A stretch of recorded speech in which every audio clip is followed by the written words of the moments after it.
If two functions f of x and g of x are divided, it produces another function which is called quotient of functions. In formula form, it is illustrated like this. F over g of x is equal to f of x over g of x. Ang ibig sabihin ng over is division. Kaya ito ay f divided by g. Kaya ito ay f of x divided by g of x. Now, let's have example for this division of functions. Example number 7.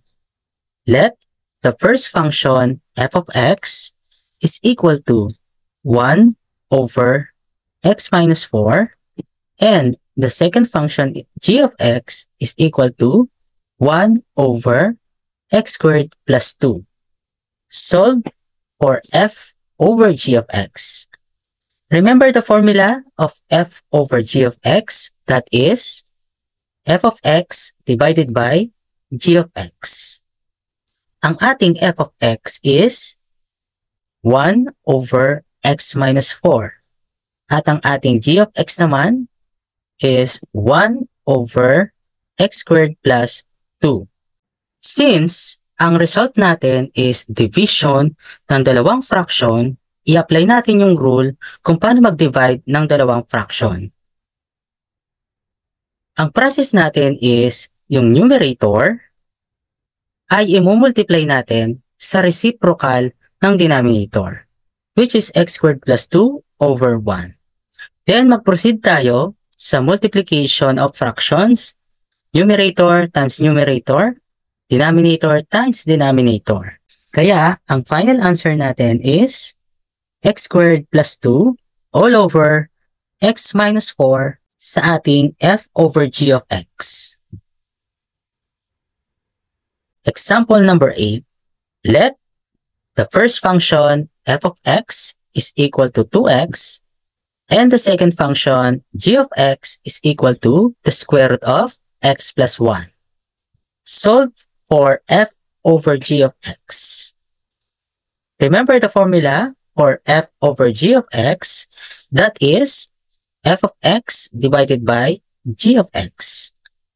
Ang ating f of x is 2x and ang ating g of x is square root of x plus 1. Kung titignan natin, mukha nang simplify yung ating answer. Pero makikita natin na ang denominator ay may radical symbol. Ang ginagawa natin kapag may radical symbol ang denominator ay nagsasagawa tayo ng rationalization.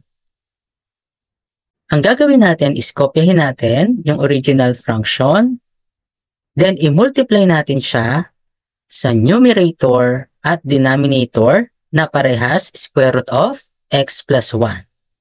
In that way, magiging multiplication siya ng dalawang fraction. 2x times the square root of x plus 1 is 2x times the square root of x plus 1.